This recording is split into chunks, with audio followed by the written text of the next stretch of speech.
श्रीराम समर्थ श्रीराम शुका सारिखे पूर्ण वैराग्य जाचे वशिष्ठा परी ज्ञान योगेश्वरासे कवी वाल्मिका सारिका मान्य ऐसा नमस्कार माझा सद्गुरु रामदासा। जय जय रघुवीर समर्थ सब संतन की जय। भारत माता की जय। श्रोता वक्ता श्रीराम समर्थ श्रीराम। उपस्थित सर्व आदरणीय साधक बंधू आणि भगिनींनो, करुणाष्टकातील काही करुणाष्टक आपण मागील निरूपणात पाहिलीत। आता त्या पुढील जी करुणाष्टक 6 ते 10 आहे त्याचा विचार आपण आज करणार आहोत। समर्थांच्या शब्दामध्ये आपण पहिले ऐकूया, नंतर त्याचा विचार करूया। श्रीराम समर्थ श्रीराम। जळत हृदय माझे जन्म कोट्यान कोटी, मजवरी करुणेचा राघवा पूर लोटी। तळमळ निववीरे राम कारुण्य सिंधो, षडरिपु कुल माझे तोडियाचा संबंधो। जय जय रघुवीर समर्थ। श्री समर्थांची आपल्या करुणाष्टकांमध्ये परमेश्वराला अर्थात प्रभू रामचंद्राला करुणा मागलेली आहे। हे परमेश्वरा, तुझ्या भेटीशिवाय मला क्षणभर सुद्धा करमत नाही। असे माझे जन्म किती गेले मला माहित नाही, पण समर्थ म्हणतात आहे जळत हृदय माझे जन्म कोट्यान कोटी, पुनरपि जननम पुनरपि जननी जठरे शयनम। असं करता करता माझे कित्येक जन्म होऊन गेले, पण या जीवाला अजून शिवाची भेटी झाली नाही। म्हणून प्रत्येक जीवाने अर्थात मानव देह प्राप्त झाल्यानंतर प्रत्येक जीवाने अशा प्रकारची करुणा परमेश्वरा जो भाकावी आणि त्याला म्हणावं, हे परमेश्वरा जळत हृदय माझे जन्म कोट्यान कोटी, मजवरी करुणेचा राघवा पूर लोटी। एखादी गोष्ट जळत असेल तर तिला विझवण्यासाठी पाण्याची गरज आहे, पण नुसतं पाणी टाकून चालत नाही। किंवा एखाद्या समुद्राची एखादी लाट आली तर तेवढ्याने तो अग्नी शमत नाही। तर समर्थांनी या कारुण्य सिंधूला म्हणजे करुणेचा सागर असलेल्या या रामचंद्रांना प्रार्थना केली आहे, मजवरी करुणेचा राघवा पूर लोटी। माझ्या या जळत असलेल्या मनावर तुझ्याशिवाय माझी ही जी तळमळ आहे ती तुझ्या भेटीशिवाय मला शांत होणार नाही। म्हणून तू माझ्यावर अशा प्रकारे करुणेचा पूर माझ्यावर लोट, कारण तू समर्थ म्हणतात आहे तळमळ निववीरे राम कारुण्य सिंधू। सिंधू याचा अर्थ सागर, कारुण्याचा तू सिंधू आहे आणि म्हणून माझी जी तळमळ आहे ती तळमळ तू शांत कर। कारण षडरिपु कुल माझे तोडियाचा संबंध। सामान्य माणसाचा विचार केलाय, सामान्य माणसाचं मन षडविकाराने ते ग्रस्त झालेलं आहे, त्यामुळे त्याला परमेश्वराकडे जाण्याची त्याची इच्छाच होत नाही। काम, क्रोध, मोह, मद, मत्सर, दंभ या सगळ्या गोष्टींनी मला अगदी जेरीस आणलेला आहे। मला परमेश्वराची भेटी होऊच देत नाही। म्हणून या षडरिपु कुल माझे तोडियाचा संबंध, या षडरिपूचा माझा संबंध तू कायमचा तोडून टाक। अशी कथा ऐकली होती की एक राजा आणि राणी यांना मुलबाळ नव्हते.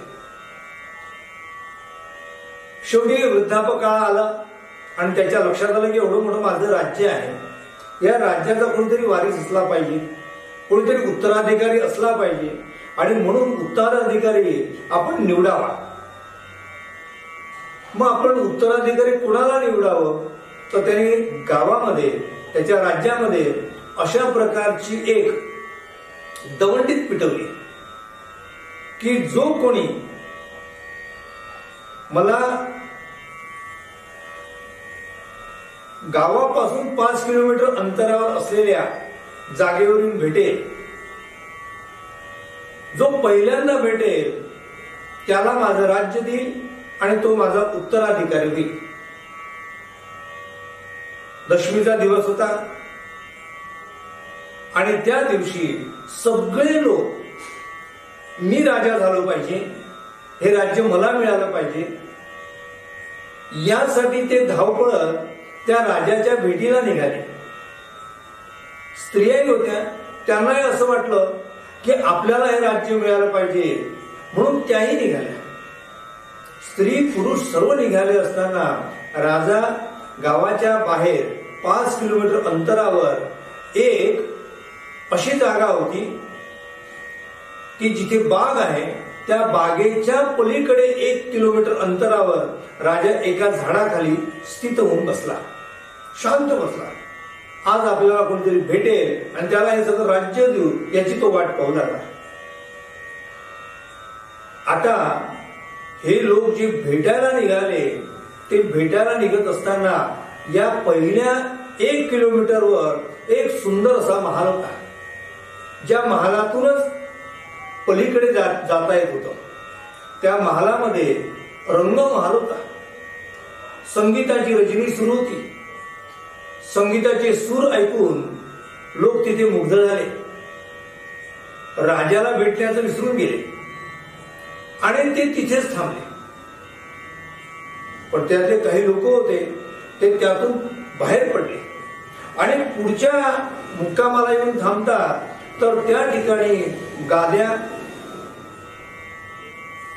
आरामशीर राहण्याची सगळी जागा, सगळ्या गोष्टी पाहून लोकांना आपण एवढं थकून आलोय, जरा आपण जरा झोपावं.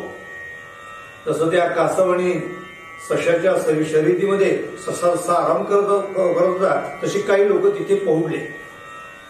जे झोपले त्यांचे डोळे उघडायचं काम नाही, इतका आराम पाहिला. पुढे अजून पुढे काही त्यातून निघाले आणि पुढे जाता तर काही ठिकाणी दागदागिने, कपडे लत्ते हे सगळं त्या ठिकाणी 4थ्या महालात पाहायला मिळालं. त्या महालात पाहिल्यानंतर काही ठिकाणी स्त्रिया होत्या, त्यांना वाटलं दागदागिने एवढी तर आपण कधी आयुष्यात पाहिले पण नाही. कपडे होते, स्त्रियांना साड्यांचा मोह. अर्ध्या अधिक स्त्रिया त्या महालात अडकल्या, काही दागिने घेण्यासाठी आल्या आणि तिथून बाहेर पडता येईना, कारण तिथली वस्तू बाहेर नेता येत नव्हती. म्हणून पुढे अजून प्रवास सुरू झाला आणि 4थ्या किलोमीटर आला. 4थ्या किलोमीटरला अजून एक महाल होता. त्या महालामध्ये खाण्याच्या सगळ्या वस्तू होत्या, जे हवं ते तुम्हाला खायला मिळेल. 5 तारांकित हॉटेल. ते सगळं पाहिल्यानंतर जे खवय्या होते, खाण्यामध्ये जे रस ठेवणारे होते, ते त्याचा आस्वाद घेऊ लागले, खाण्यामध्ये मग्न झाले. उद्या आपल्याला हे भेटेल की नाही त्यांना प्रश्न होता, म्हणून ते खाऊन टाकत होते. खाता खाता ते तिथे झोपले, पुढे जाऊ शकले नाही. पण त्यातूनही काही 4-2 लोक निघाले आणि शेवटच्या मुक्कामाला आता याच्यानंतर आम्हाला राजा भेटणार आणि राजा आम्हाला हे सगळं राज्य देणार, अशा भावनेने ते शेवटच्या मुक्कामात येऊन थांबले. तो शेवटचा मुक्काम 5व्या किलोमीटरचा जो होता, त्या ठिकाणी सुगंधित अत्तर होती, सगळे सुगंधित द्रव्य होते. त्यामध्ये लोक भुलून गेले आणि एकही मनुष्य तिथून बाहेर पडता येईना. तिथे जो ठेवलेला पहारेकरी होता, त्यांनी सांगितले आता तुमची वेळ संपलेली आहे राजाला भेटण्याची, तुम्ही इथून माघारी जा. कारण प्रत्येकाला वेळ दिली होती, आपल्याला वेळ दिली आहे भगवंतानी. या पृथ्वीवर आल्यानंतर जन्म घेतल्यानंतर 100 वर्षाची वेळच आहे की नाही आमच्याजवळ. 100 वर्षे वय नेमिली, 100 वर्षाचं वय आहे. तेवढ्या याच्यामध्ये आम्हाला या सगळ्या महालातून पार करून आम्हाला शेवटी त्या परमेश्वराला भेटायचं आहे. म्हणजे 5 प्रकारचे जे आमचे विषय आहेत त्या विषयामध्ये आम्ही सक्त होतो. पहिल्या महालात गेलो तेव्हा आम्ही कानांच्या माध्यमातून, म्हणजे कान हे इंद्रिय, त्या इंद्रियाच्या माध्यमातून आम्ही शब्द, आम्ही त्यातील रस ते आम्ही घेतो आहोत आणि त्यामध्येच रमतो आहोत. काही लोक आनंदामध्ये, घरामध्ये आनंदात आपल्या झोपतात आहे. काही लोक या संपत्तीमध्ये, या वैभवामध्ये काही अडकलेले आहे. काही लोक खाण्यामध्ये अडकलेले आहे. आज हे खायला मिळालं त्याच्यातच ते खुश आहे. या संबंध असलेल्या यामधून कोणी बाहेर जाता येईना. परंतु त्यातला एकच मनुष्य असा होता की जो मनुष्य तिथून बाहेर पडला आणि राजाला भेटला. जेव्हा राजाला भेटला तेव्हा राजाने सांगितलं, एवढे लोक राज्यातील होते, तू एकटा भेटलेला आहे, तुला हे सगळं राज्य देतो. ते राज्य म्हणजे काय? प्रत्यक्ष लक्ष्मी बाजूला आहे आणि मी प्रत्यक्ष तुझा आहे. मी म्हणजे कोण? तर तो भगवंत आहे. अशा प्रकारे त्या षडरिपूंना जो संपून टाकेल आणि शेवटी राजाची भेट घेईल, म्हणजे भगवंताची भेट घेईल, त्याचं जीवन धन्य होईल. म्हणून समर्थांनी इथे परमेश्वराला प्रार्थना केलेली आहे की माझी जी तळमळ आहे या कुठल्याही महालात अडकण्याची नाही आहे. माझी जी तळमळ आहे ती तुझ्या भेटीची आहे. तुझ्या भेटीची जीवा आस लागली, कुठे पाहू तू कृपेची सावली. ती कृपेची सावली मला भेटली पाहिजे अशी तळमळ होती. म्हणून समर्थ पुढच्या करुणाष्टकामध्ये म्हणतात आहे, तुझं विण करुणा आहे कोण जाणेल माझी, शिणत शिणत पोटी लागली आस मोठी, झड करी झड घाली धाव पंचाननारे, तुझ विण मज नेती जंबुके वासनारे. समर्थ म्हणतात आहे की तू करुणाकर आहे, त्यामुळे तुझं विण करुणा ही माझी कोण जाणणार आहे. तुझ्याशिवाय माझी करुणा जाणणारा कोणी नाही. आता मी शिणलो आहे, थकलो आहे. शिणत शिणत पोटी लागली आस तुझी. रामायणाचा प्रसंग आठवा. माता शबरी रामाच्या भेटीसाठी शिणत शिणत पोटी पाहिली वाट तुझी. अगदी तो प्रसंग आहे. माणसाच्या जीवाची अशी अवस्था झाली पाहिजे की मला एक एक क्षणाला माझं आयुष्य कमी होते आहे, मला माझा राम भेटला पाहिजे. म्हणून समर्थ म्हणतात शिणत शिणत पोटी पाहिली वास तुझी. अशा प्रकारे समर्थ पुढे म्हणतात आहे, कसा तू धावते झड करी झड घाली धाव पंचाननारे. पंचानन म्हणजे सिंह. ज्याप्रमाणे तो त्याच्या भक्ष्यावर धाव घेतो, कोल्ह्यावर धाव घेतो आणि कोल्ह्याला सुद्धा मारून टाकतो, अशा प्रकारे कोल्हे माझी तोडतात आहे मला. कशामुळे? समर्थ म्हणतात आहे, तुझं विण मज नेती जंबुकी. जंबूक म्हणजे कोल्हा. हे वासना रूपी जे जंबूक आहे हे मला तोडतात आहे. तू पंचानन हो आणि या जंबुकाला घेऊन जा. या सगळ्या वासनेला तू संपव. काय समर्थाने उपमा दिली असेल ऐका. सबळ जनकम माझा राम लावण्य पेटी, म्हणून मज पोटी लागली आस मोठी, दिवस गणित बोटी प्राण ठेवून कंठी, अवचट मज भेटी होत घालीन मिठी. हे परमेश्वरा, तू माझा जनक आहे आणि साधा सुद्धा जनक नाही, तो तू सबळ असा जनक आहे. खरंच आहे ना, परमेश्वर किती सबल आहे. सगळ्या पृथ्वीवर असलेल्या जीवजंतू प्राणी मात्रांचं सगळ्यांचं पोषण करतो, सगळ्यांना सांभाळतो. तो सगळ्यांवर कृपा करणार आहे. समर्थ एका ठिकाणी दिनाचा दयाळू, मनाचा मवाळू, कृपाळू, स्नेहाळू, जगीदास पाळू आहे. सगळ्या जगांना पाळणार आहे तो. म्हणून असा तू सबल जनक माझा राम लावण्य रूपी. त्याच्याकडे पाहावं रामाकडे, तर आपण त्यामध्ये रमून जावं असा. म्हणून रमवी जनास म्हणून राम सगळ्या जनांना तो रमवणार आहे. काय सौंदर्य रामाचं होतं. लहान मुलाचं जसं सौंदर्य असते तसं प्रत्यक्ष रणांगणात उभा राहताना सुद्धा सुकुमारो महाबलो असं वर्णन केलेलं आहे. तो सुकुमार आहे आणि बलशाली आहे. असा सुंदर असलेला राम मला भेटो म्हणून मज पोटी लागली आस मोठी. आता तुझ्याशिवाय माझी कोण आस पूर्ण करणार आहे. म्हणून तू माझी जी आस आहे ती पूर्ण कर. गणित म्हणजे प्रत्येक दिवशी मोजतोय. दिवस गणित बोटी, बोटावर मी दिवस मोजतोय. आज एक दिवस संपला, उद्या दुसरा दिवस संपला, उद्या तिसरा दिवस संपला. असं करता करता माझं आयुष्य घटे गेली, पळे गेली, तास वाजे ठणाणा. आयुष्याचा नाश होतो राम कार्य घाना. आमचं क्षणाक्षणाला परमेश्वर, आमचं आयुष्य कमी होते. हे रामा तू मला भेट. दिवस गणित बोटी प्राण ठेवून कंठी. आता माझा प्राण कंठाशी आलेला आहे. म्हणून तू मला अवचटी भेटी दे. अवचटी भेटी दे म्हणजे मला तात्काळ भेट दे. अवचट मज भेटी. आणि तू मला भेटला की मी काय करणार आहे. अवचट मज भेटी होत घालीन मिठी.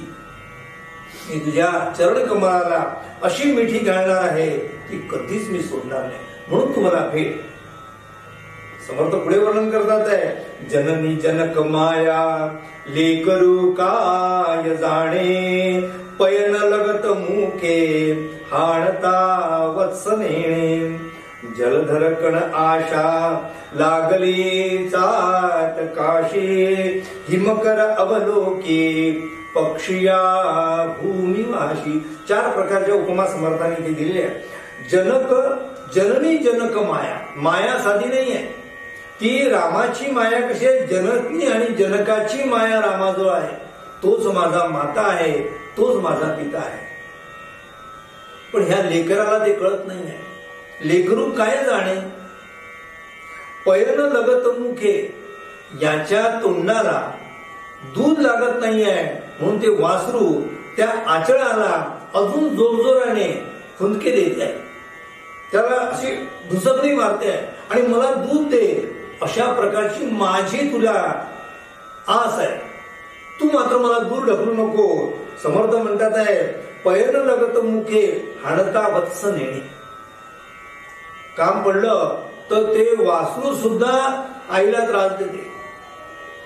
तसं माझा तुला त्रास होतोय, पण मला तू भेटल्याशिवाय मी सोडणार नाही.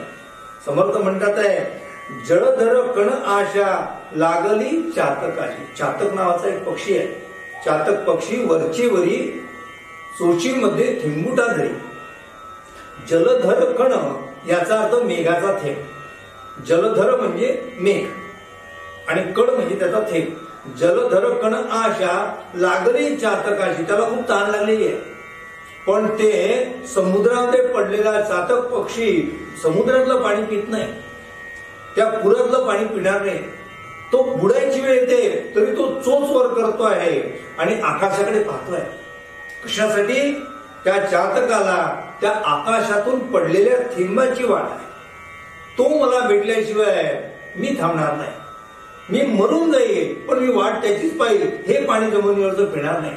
विषयायुक्त झालेलं हे सगळं जग हे मी सगळं सोडून देईल. मला तू पाहिजे. समर्थ अजून एक उपमा देतात आहे. हिमकर अवलोकी पक्षिया भूमिवासी. हिमकर अवलोकी पक्षिया भूमिवासी म्हणजे चंद्राला, चंद्राच्या प्रकाशाची वाट पाहणारा हा चकोर पक्षी. जोपर्यंत चंद्र उगवत नाही, चंद्राचं त्याला चांदणं मिळत नाही, तोपर्यंत त्याची तो वाट पाहतो. तसा हे रामराया मी तुझी वाट पाहतोय, आता तुझ्याशिवाय मला कोणीही नाही. समर्थ पुढच्या याच्यात मध्ये म्हणतात आहे, सकळ जन सखा तू स्वामी आणि एक नाही, वमक वमन जैसे त्यागले सर्व काही, तुझ विण मज तैसे जाखले देवराया, विलग विषम काळी तुटली सर्व माया. सकळ जन सखा तू स्वामी आणि एक नाही, वमक वमन जैसे त्यागले सर्व काही. ज्याप्रमाणे आपल्या पोटामध्ये असलेली घाण आपल्याला वमन केल्याशिवाय शांतता मिळत नाही, त्याप्रमाणे हे सगळे जे विषय आहेत त्या विषयांची आता मला नकोशी झालेले आहे, ते मी वमन करतो आहे. सकल जना सखा तू स्वामी आणिक नाही. आता या सगळ्या जगामध्ये असलेले सगळे लोक आहे, हे सगळी माया मी तोडून टाकली आहे. आता तुझ्याशिवाय मला कोणाचा आसरा नाही. सकल जन सखा तू स्वामी आणिक नाही, तुझ विण मज तैसे जाहले देवराया, विलग विषम काळी म्हणजे कठीण काळी संकट काळी तुझ्याशिवाय कोण नाही. म्हणून परमेश्वराला अशा प्रकारची आर्त हाक मारली पाहिजे, तेव्हा तो भगवंत येतो. भगवंत आपण आनंदात आहे, भगवंत म्हणतो तू तुझ्या सुखात आनंदित आहे, तू सगळ्या विषयांचा भोग घेतोय, इंद्रियांना तू तोषवतो आहे, त्यामुळे आता तुला माझी अजिबात गरज राहिली नाहीये. त्यामुळे भगवंत सुद्धा तुमच्या जवळ येणार नाही. भगवंत हवा असेल तर अशा प्रकारची कारुण्यपूर्ण हाक आपल्याला त्या भगवंताला अर्पण करावी लागेल, त्या मारावी लागेल. मग तो झडकरी झड घाली धाव पंचाननारे. ज्याप्रमाणे तो पंचानन धावत येतो, त्याप्रमाणे तो भगवंत सुद्धा आपल्या सगळ्या विकारांना दूर करण्यासाठी आणि तुमच्या भेटीसाठी तो येईल. राहिला भाग उद्याच्या निरूपणात पाहूया. आपल्या सर्वांच्या हृदयस्थ असलेल्या परमेश्वराला विनम्र अभिवादन करतो आणि अशा प्रकारची तळमळ आपल्या मनाला लागावी यासाठी समर्थांनी अतिशय सुंदर अशी कर्णाष्टके लिहून ठेवली आहे. त्याचा आस्वाद घ्यावा आणि त्याप्रमाणे आपल्या मनाला तयार करावं.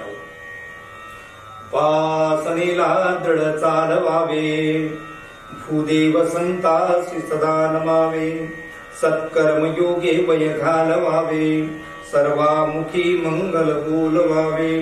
जय जय रघुवीर समर्थ सब संतन की जय. भारत माता की जय. श्रोता भक्ता श्रीराम समर्थ श्रीराम.